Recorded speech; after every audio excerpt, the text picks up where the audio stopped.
करनाल पहुंचे मुख्यमंत्री मनोहर लाल ने जहां एक ओर पल्स पोलियो अभियान की शुरुआत की तो दूसरी ओर मुख्यमंत्री मनोहर लाल काफी एक्टिव मोड में नजर आए। प्रदेश में पल्स पोलियो अभियान की शुरुआत हो गई है। इस अभियान के तहत करनाल जिले में 2 लाख बच्चों को पोलियो की 2 बूंदें पिलाने का लक्ष्य रखा गया है। प्रदेश के मुखिया मनोहर लाल ने इस अभियान की शुरुआत की। बता दें कि ये अभियान हरियाणा में 14 जिलों में 30 सितंबर तक चलाया जाएगा। इस अभियान का खास मकसद 5 साल तक के बच्चों को स्वस्थ रखने का है।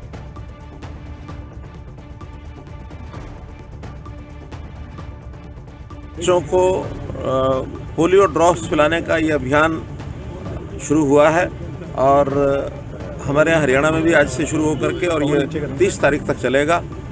2 लाख बच्चों का टारगेट करनाल जिले का रखा गया है। आज मुझे सौभाग्य मिला है कि करनाल में इसकी शुरुआत यहाँ से की है और अभी हर जगह पर जिलों में जहाँ जहाँ पर सेंटर है सब जगह ये बच्चों को पोलियो ड्रॉप्स पिलाया जाएगा। एक अच्छा अभियान है ताकि 0 से 5 ईयर्स के जो बच्चे हैं उनको आगे चल करके किसी प्रकार की पोलियो जैसी बीमारी न हो और स्वस्थ जो है वो बच्चा जो है वो हमेशा हमेशा नागरिक हरियाणा के।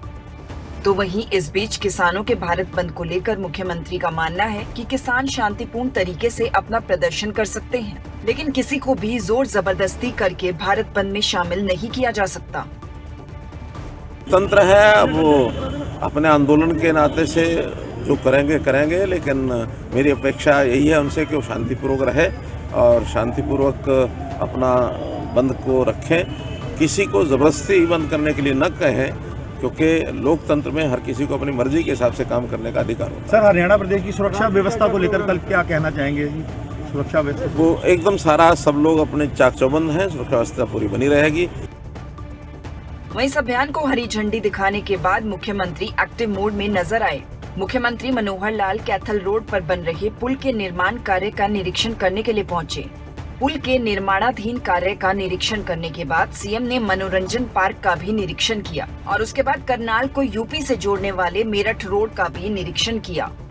कोई भी शिकायत मिलेगी तो निश्चित रूप से उसका संज्ञान लिया जाएगा। कोई क्वालिटी में कंप्रोमाइज किसी प्रकार का नहीं होने दिया जाएगा। जहाँ तक टाइमलाइन है उसमें कुछ समस्या आती हैं। अभी जैसे वर्षा का ही समय है तो इस बार अब वर्षा देरी से चल रही है या इस प्रकार से बीच बीच में जो व्यवधान आते हैं उसको ध्यान में रख करके डिपार्टमेंट की बैठकों में ये लोग उसको रिव्यू करते हैं और तय। बता दें कि मुख्यमंत्री मनोहर लाल ने जितने भी निर्माणाधीन कार्यों का निरीक्षण किया है उससे आम लोगों को काफी राहत होगी, लोगों की काफी समस्याएं भी दूर होंगी। किसान आंदोलन के 10 महीने पूरे हो रहे हैं।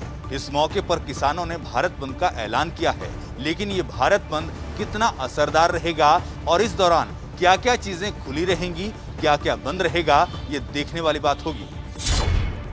किसानों और केंद्र सरकार के बीच फिलहाल बातचीत बंद है, लिहाजा किसान अब अपनी हुंकार भरने के लिए भारत बंद का सहारा ले रहे हैं। किसान शांतिपूर्ण तरीके से सत्ताहीन नेताओं तक अपनी बात पहुंचाने वाले हैं, जिसके लिए किसानों ने तारीख चुनी है 27 सितंबर। 27 सितंबर को किसान आंदोलन को 10 महीने पूरे होंगे और इसी दिन संयुक्त किसान मोर्चा ने भारत बंद का आह्वान किया। इस दिन किसानों ने सुबह 6 बजे से लेकर शाम 4 बजे तक भारत बंद का ऐलान किया है। हालांकि भारत बंद का कितना असर रहेगा ये देखने वाली बात होगी। भारत बंद में करीब 100 किसान संगठन शामिल होने वाले हैं। इसके साथ ही हरियाणा, पंजाब और यूपी और राजस्थान में भी भारत बंद का असर देखने को मिलेगा। हरियाणा कर्मचारी संघ, अखिल भारतीय युवा मंच, अखिल भारतीय नाबार्ड कर्मचारी संघ जैसी कई सरकारी और गैर सरकारी संस्थाएं भारत बंद का समर्थन कर रही है। बता दें कि आंध्र प्रदेश के सूचना एवं परिवहन मंत्री पंडी वेंकटरमैया ने जानकारी दी कि राज्य में किसानों के भारत बंद को समर्थन देते हुए 26 सितंबर की आधी रात से 27 सितंबर की दोपहर तक सड़क परिवहन निगम की बसों को रोकने का फैसला लिया गया है। वहीं किसानों ने भी ऐलान किया है कि भारत बंद को सफल बनाने के लिए किसी से भी जबरदस्ती नहीं की जाएगी। भारत बंद के दौरान जरूरी सेवाएं खुली रहेंगी। दूध, सब्जी समेत तमाम जरूरी सामान की आवाजाही बाधित नहीं की जाएगी। इसके साथ अस्पताल, मेडिकल स्टोर, एम्बुलेंस जैसी सभी इमरजेंसी और जरूरी सेवाएं जारी रहेगी। लेकिन इस बीच बाजार, दुकान, कारखाने, स्कूल, कॉलेज बंद रहेंगे। सार्वजनिक और निजी परिवहन को सड़क पर चलने की अनुमति नहीं दी जाएगी। भारत बंद के दौरान किसी भी सार्वजनिक समारोह की अनुमति नहीं होगी। तो वहीं 27 अगस्त को दिल्ली यूनिवर्सिटी के एंट्रेंस एग्जाम देने वाले छात्रों को भी रोका नहीं जाएगा और न ही राजधानी में विरोध प्रदर्शन होगा। बहरहाल किसानों का भारत बंद कितना सफल होता है और सरकार के कानों तक किसानों की बात पहुंच पाती है या नहीं, ये देखना अभी बाकी है। न्यूज डेस्क, खबरें अभी तक। किसानों ने भारत बंद बुलाया है ताकि सरकार तक उनकी आवाज पहुंच पाए। अब देखना यह होगा कि सरकार के कानों तक किसानों की आवाज पहुंच पाती है या फिर यह आंदोलन यूं ही लगातार आगे भी चलता रहेगा। हरियाणा के गृह मंत्री अनिल विज ने जनता दरबार लगाया। दूर दूर से लोग आए और लोगों ने अपनी समस्याएं रखी। गृह मंत्री अनिल विज ने भी लोगों की समस्याओं का निपटारा करने का आश्वासन दिया। वहीं विज ने कुछ शिकायतों पर तुरंत एक्शन भी लिया। हरियाणा के गृह मंत्री अनिल विज ने जनता दरबार लगाया, जहां प्रदेश भर से सैकड़ों शिकायतकर्ता अपनी समस्याएं लेकर विज के दरबार में पहुंचे। जनता दरबार में एक बार फिर अनिल विज पूरी तरह से एक्शन मोड में नजर आए। दरअसल विज ने सफेदों की ईएसआई के खिलाफ आई शिकायत पर तुरंत संज्ञान लिया। मौके से ही एसपी जींद को फोन कर ईएसआई को लाइन हाजिर करने के आदेश दे दिए। जो दोषी होगा और जिस अथॉरिटी के पास भेजना होगा मैं भेजूंगा, और कुछ केस में अब पुलिस कंप्लेंट अथॉरिटी के पास भी भेज रहा हूँ। जो पुलिस के केसेज हैं, जो पुलिस की जातियाँ हैं, वो मैं पुलिस कंप्लेंट अथॉरिटी के पास भेज रहा हूँ। उसकी शिकायत हमने मुख्य सचिव को कर दी थी और मुख्य सचिव ने उसकी चंडीगढ़ पुलिस में एफआईआर दर्ज करा दी। उसको पकड़ लिया गया है और आगे चंडीगढ़ पुलिस कार्रवाई करेगी। वहीं अनिल विज के जनता दरबार में नर्सिंग एसोसिएशन की सदस्यों ने पहुंचकर विज का आभार भी व्यक्त किया। उन्होंने बताया कि अनिल विज ने उन्हें नर्सिंग ऑफिसर बनाकर उनकी मांगों को पूरा किया है। हम लोग पहले नर्सिंग स्टाफ कहलाते थे, पर सर ने हमें ऑफिसर बना के हमारा पदनाम बदल दिया है और एक बहुत बढ़िया इज्जत अफजाई की है। उसके लिए आज हम उन्हें थैंक यू करने आए थे और हमने उनके स्वागत के लिए 5 तारीख को एक फंक्शन रखा है यमुनानगर में। उसमें इनवाइट करने के लिए आए थे कि सर प्लीज़ वहाँ पर आइए और हमें अपना आशीर्वाद दीजिए। अनिल विज के जनता दरबार में गुरुग्राम से धोखाधड़ी की शिकायत लेकर पहुंचे शिकायतकर्ताओं ने बताया उन्हें अब सिर्फ अनिल विज से कार्रवाई की उम्मीद है। हमको जी उम्मीद एक ही से थी, अनिल विज जी से थी उम्मीद। हम उनके पास आए हैं और ये हमारी आखिरी उम्मीद है, क्योंकि इसमें हरियाणा सरकार की इंक्वायरी में 2.5 करोड़ का फ्रॉड आया है, उजागर हुआ है और हमारे पास हम हर जगह धक्के खा चुके हैं। कोई कार्रवाई करके कुछ नहीं है, क्योंकि इसमें सरकारी अफसर भी इन्वॉल्व है। बहरहाल अनिल विज के सामने लोगों ने अपनी समस्याएं बताई और विज ने भी लोगों को आश्वासन दिया कि लोगों की समस्याओं का जल्द निपटारा होगा। वहीं कुछ लोगों की समस्याओं का मौके पर ही निपटारा कर दिया गया। ओमेक्स के डायरेक्टरों के खिलाफ दर्ज एफआईआर पर सेशन कोर्ट ने लोअर कोर्ट को सम्मन जारी कर ट्रायल चलाने के आदेश दिए हैं। क्या है पूरा मामला, देखिए ये रिपोर्ट। फ्लैट के नाम पर धोखाधड़ी करने के एक मामले में ओमेक्स के डायरेक्टर अब पूरी तरह से फंस गए हैं। झज्जर के एडिशनल सेशन कोर्ट ने लोअर कोर्ट को सम्मन भेजकर आदेश जारी किए हैं कि ओमेक्स के डायरेक्टर के खिलाफ ट्रायल शुरू किया जाए।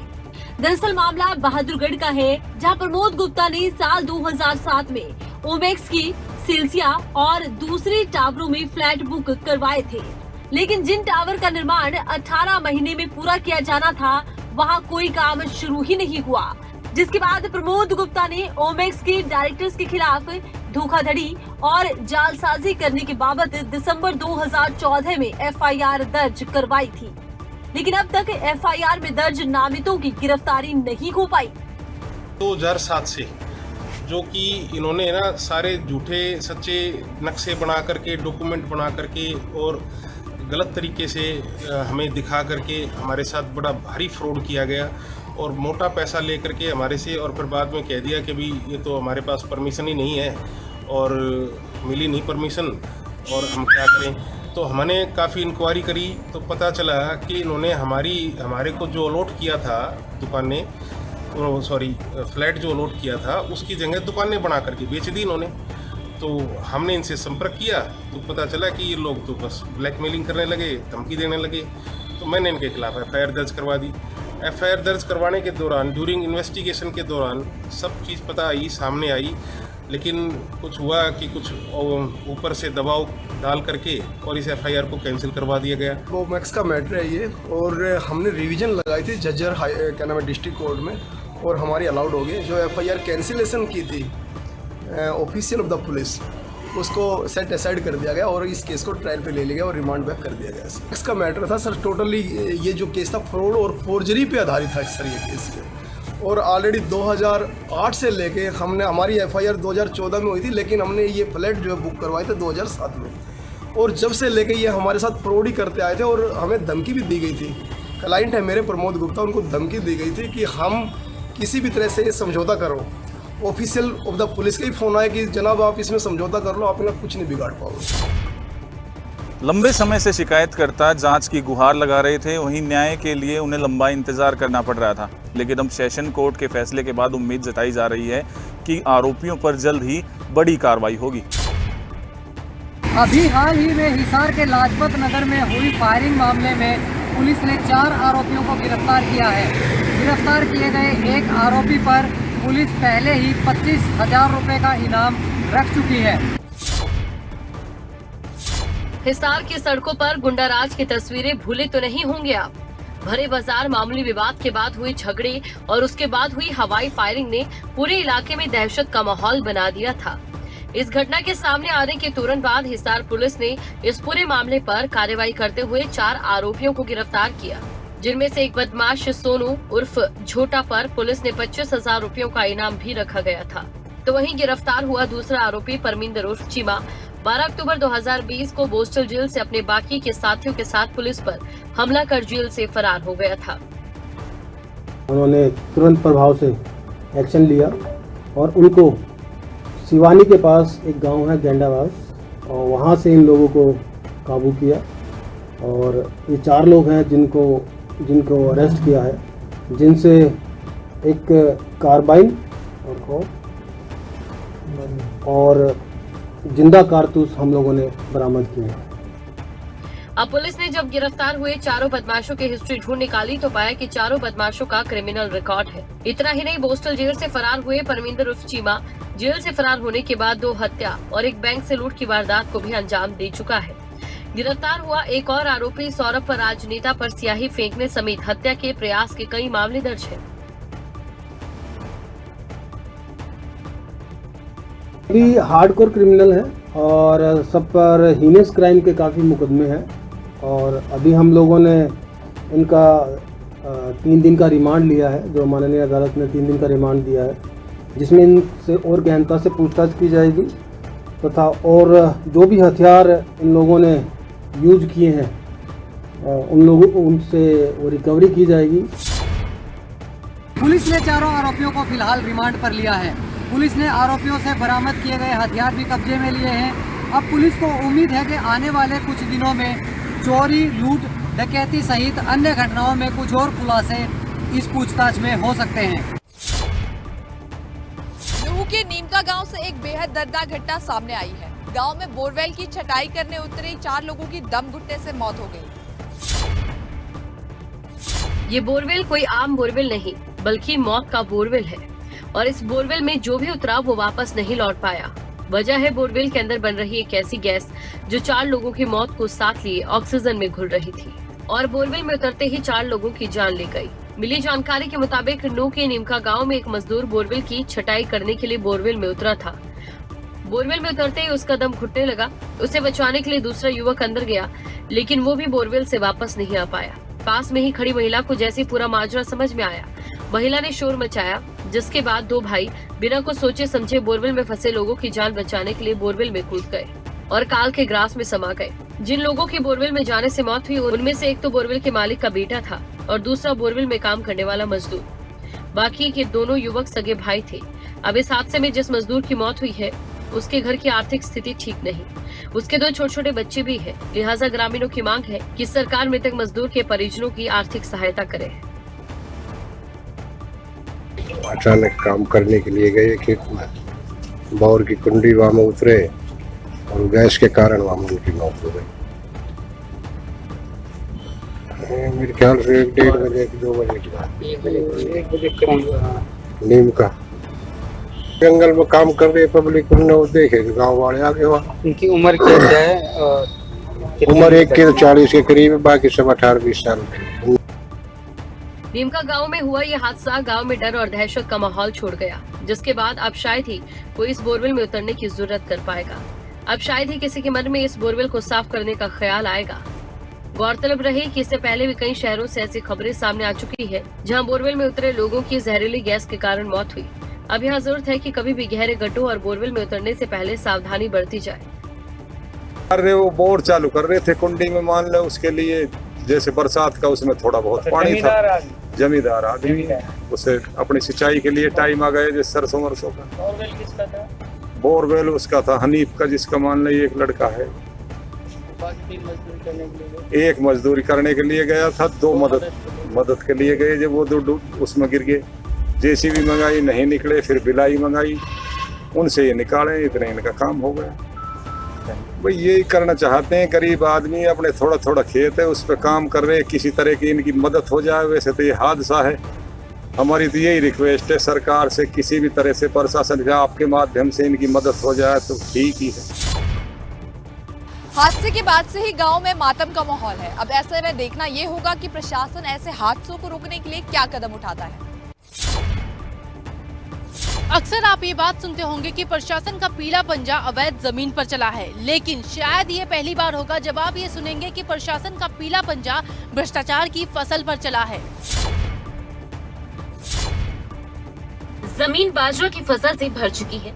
अभी कुछ ही दिनों में फसल पूरी तरह से पककर तैयार होने ही वाली थी और उसके बाद फसल की खरीद भी होने वाली थी। जमीन के मालिकों को अपनी फसल की कीमत मिलती, फसलों की कटाई होती, उससे पहले ही प्रशासन को इस बात का पता चल गया कि जोबावल के बिसनपुर गांव की इस जमीन पर जो व्यक्ति अपना मालिकाना हक बता रहा है, दरअसल वो खेतों का मालिक है ही नहीं, बल्कि खेतों पर अवैध रूप से कब्जा किया गया है। दरअसल ड्यूटी मजिस्ट्रेट नायब तहसीलदार रवि कुमार को पिछले कुछ समय से शिकायतें मिल रही थी कि गांव के कुछ दबंगों ने पंचायती जमीन पर अवैध कब्जा किया हुआ है। ड्यूटी मजिस्ट्रेट ने शिकायत पर संज्ञान लेते हुए करीब 10 एकड़ भूमि दबंगों से मुक्त करवाकर पंचायत को सौंप दी है। पंचायती जमीन पे 8 से 10 एकड़ पे सीसरामपुर जीनाराम का कब्जा था, जो कि आदेश अनुसार आज पुलिस प्रशासन के साथ मिलकर ये सारा हटवाया जा रहा है। टोटल 8 से 10 एकड़ के आदेश है। गौरतलब है कि पिछले कुछ महीनों से हरियाणा में बसे अवैध कब्जों के खिलाफ कार्रवाई की जा रही है। इसी कड़ी में रेवाड़ी बावल के बिसनपुर गांव में भी प्रशासन ने पंचायती जमीन से दबंगों का कब्जा हटवाकर कार्रवाई की और पंचायती जमीन को मुक्त करवाया। अब यहाँ पर उन सभी लोगों को सबक लेने की जरूरत है जो कि खाली पड़ी जमीन पर बड़ी आसानी से कब्जा कर लेते हैं, क्योंकि किसी भी जमीन पर कब्जा तो आसानी से किया जाता है, लेकिन प्रशासन जब उस मामले पे कार्रवाई करता है तो वो लोगों की महीनों और सालों की मेहनत को ले डूबता है। महेंद्रगढ़ के सतनाली में कुछ बदमाश लूट की वारदात को अंजाम देने के लिए सतनाली के एक ज्वेलरी शॉप पर पहुंचे और बंदूक की नोक पर दुकान को लूटना चाहा, लेकिन दुकानदार के साहस का परिचय देते हुए अपनी सूझबूझ के तहत उस बदमाश को पकड़ लिया। महेंद्रगढ़ से सामने आई ये तस्वीरें बदमाशों के बुलंद हौसलों को कम करने के लिए काफी है। आम जनता जो अब तक बदमाशों के डर से चोरी और लूट की घटनाओं का विरोध नहीं कर पा रही थी, वही जनता लुटेरों के खिलाफ खड़ी हो रही है। अब आपकी टीवी स्क्रीन की तस्वीरें ही देख लीजिए, जहां कुछ बदमाश महेंद्रगढ़ के सतनाली कस्बे में एक ज्वेलरी शॉप में लूट के इरादे से घुसे, लेकिन इस बीच ज्वेलरी शॉप के मालिक ने अपनी सूझबूझ के साथ इस साजिश को धराशाही कर दिया। और 12 साढ़े 12 बजे का टाइम था। 3 जने बाइक पे आए और आते ही उन्होंने पिस्टल तान दी मेरे ऊपर और उन्होंने सामान डालना शुरू कर दिया। उन्होंने एक जने ने अपना बट मेरे एक शीशे के ऊपर मारा जोर से, और जैसे उन्होंने मैगजीन को लोड किया वैसे मैंने उसके ऊपर डंपी डाल दी और उसको पकड़ लिया मौके पे। दरअसल इस ज्वेलरी शॉप में लूट की वारदात को अंजाम देने के लिए 3 बदमाश बाइक पर सवार होकर आए थे। इनमें से 2 बदमाश ज्वेलरी शॉप में घुसे और तीसरा बदमाश बाहर खड़ा होकर रेकी करने लगा। अब बदमाश ज्वेलरी शॉप से गहने और पैसे लेकर फरार होने जा रहे थे, लेकिन उससे पहले ही ज्वेलरी शॉप के मालिक ने एक बदमाश को धर दबोच लिया, जिसके बाद बाकी के 2 बदमाश मौके से फरार हो गए। इतने में आसपास के दुकानदारों ने ज्वेलरी शॉप मालिक की आवाज सुनी और मौके पर पहुंचकर लुटेरे की पिटाई कर दी। तो वहीं घटना में पीड़ित ज्वेलरी शॉप मालिक घायल हो गया। तो मैं ये कहना चाहूँगा कि जो स्वर्णकार थे वहाँ पे और पुलिस की मुस्तैदी की वजह से 2 लोगों को, जो उसमें 2 लुटेरे थे, उनको पकड़ा गया और 3 हथियार उनसे बरामद किए गए और 1 मोटरसाइकिल भी बरामद की गई। उनसे पूछताछ जारी है और एक जो लुटेरा फरार है उसको पकड़ने के लिए भरसक प्रयास किए जा रहे हैं। सभी व्यापारी बंधु यहाँ पर आए हुए हैं और उनको मैंने और पूरे पुलिस महकमे की तरफ से उनको पूरा आश्वासन दिलाया है कि पूरे प्रयास किए जाएंगे कि पहली बात तो ऐसी घटनाएं भविष्य में ना हो और जो भी ऐसी घटनाएं कर रहे हैं उनको विधि के स्वरूप जो भी सज़ा मिलनी चाहिए वो जल्दी मिले। सतनाली में हुई यह घटना उन सभी बदमाशों के लिए सबक है जो खाकी के डंडे के खौफ और आम आदमी के डर का फायदा उठाकर किसी भी वारदात को अंजाम देने से नहीं कतराते हैं। पलवल में एक युवक की गला रेतकर हत्या करने का मामला सामने आया है। हत्या की वजह पुरानी रंजिश बताई जा रही है।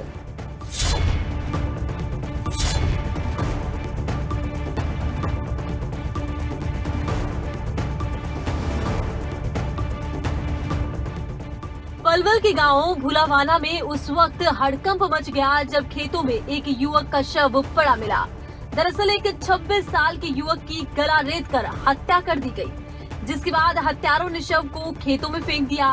तो वहीं कुछ ग्रामीणों की नजर शव पर पड़ी तो उन्होंने होडल थाना पुलिस को इसकी सूचना दी, जिसके बाद मौके पर पहुंची पुलिस ने शव को कब्जे में लेकर मृतक के परिजनों को इसकी सूचना दी और परिजनों ने शव की पहचान की। बताया जा रहा है कि साल 2014 से चली आ रही पुरानी रंजिश के चलते युवक की हत्या की गई। और एक वारदात 2014 में हुई थी, जब से वारदात चली जा रही है। उसको 3-7 केस होने गया था, तो उसकी बार बार धमकियाँ मिल रही, बार बार करे जा रहे कि बदला लेंगे। और जो जिसने 307 गोली लगी थी उस पदम का भाई है, वो मई में मर गया था। मरते टाइम ही उन्होंने सारे घर पर किया, अब जल्दी मिलता है और यही बात थी। और उन्होंने धोखे से वास्कन बुला लिया। और कहाँ बुलाया था जी? धोखे से होटल बुला लिया, होटल के यहाँ खाना खत्म करके पुलिस ने मृतक के पिता के बयान पर हत्या का मामला दर्ज कर लिया और शव को पोस्टमार्टम के लिए नागरिक अस्पताल में भेजकर जांच शुरू कर दी। तुरंत पहुंचे, वहाँ जाकर देखा तो एक डेड बॉडी पड़ी थी, तो चौके सिर में लगी हुई थी। मोटरसाइकिल साथ में गई थी। हमने मोटरसाइकिल का रजिस्ट्रेशन नंबर चेक किया तो उसमें मोटरसाइकिल हमें अपने बिड़ूकी गांव की मिली। तो वहाँ हमने संपर्क किया, वो आए, उन्होंने डेड बॉडी को आइडेंटिफाई कर लिया मेरे भाई की। उसके बाद हमने डेड बॉडी को पोस्टमार्टम के लिए पलवल भिजवा दिया। आज सुबह उन्होंने स्टेटमेंट दिए जिसमें मुकदमा 302 का दर्ज किया गया। फिलहाल पुलिस मामले की जांच कर रही है और सीसीटीवी फुटेज खंगाले जा रहे हैं। अब देखना यह होगा कि पुलिस जांच में क्या कुछ निकलकर सामने आता है और हत्या आरोपियों की गिरफ्तारी कब तक हो पाती है।